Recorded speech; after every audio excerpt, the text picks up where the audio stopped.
आपका हमारी आध्यात्मिक यात्रा में हार्दिक स्वागत है। आप सुन रहे हैं शिव महापुराण, जो सनातन धर्म के ही अनमोल ग्रंथों में से एक है। इस श्रृंखला में हम आपके लिए ही इस दिव्य ग्रंथ के प्रत्येक अध्याय का शाश्वत पाठ प्रस्तुत करेंगे। आइए इस ज्ञान और धर्म की ही यात्रा को आरंभ करें।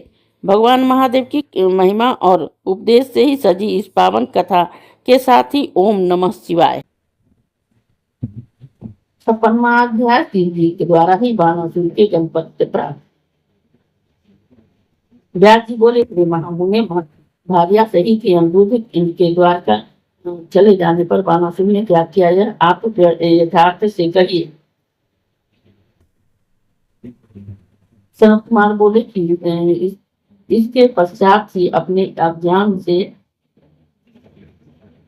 अज्ञान को समझकर बाणासुर बड़ा दुखी हुआ। तब शिव के प्रधान गण नंदी ने आकर उसे बहुत समझाया। उसके समझाने से उसे कुछ शांति मिली। वह शिव के स्थान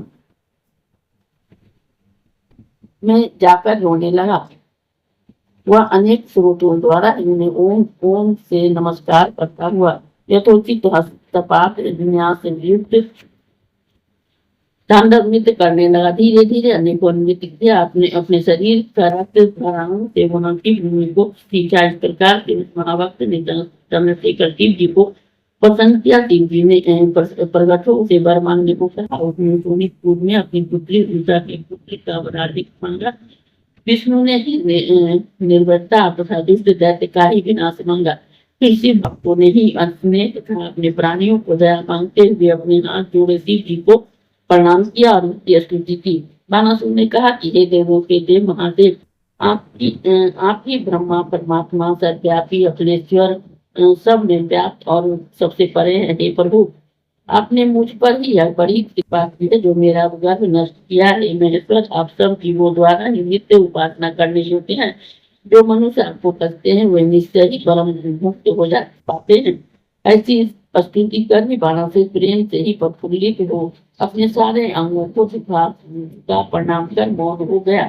शिव जी ने वो प्रसन्न हो कहा कि तुम्हें सभी वर प्राप्त होंगे। ऐसा कहकर शिव जी वहीं अंदर ध्यान हो गए। शिव जी के प्रसाद से बाणासुर ने महाकाल तत्व प्राप्त कर बड़ी प्रसन्नता प्राप्त की। इस अध्याय के श्रवण हेतु आपका हृदय से धन्यवाद।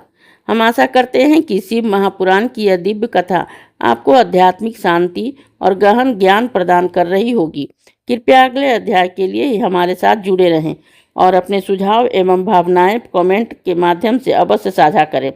धर्म, भक्ति और ज्ञान की इस पावन यात्रा में आपका साथ हमारे लिए अत्यंत मूल्यवान है। ओम नमः शिवाय। यदि यह प्रस्तुति आपको पसंद आई हो, लाइक करें, कमेंट करें, सब्सक्राइब जरूर करें, बेल आइकॉन दबाना ना भूलें ताकि अगला अध्याय आपसे छूटे नहीं।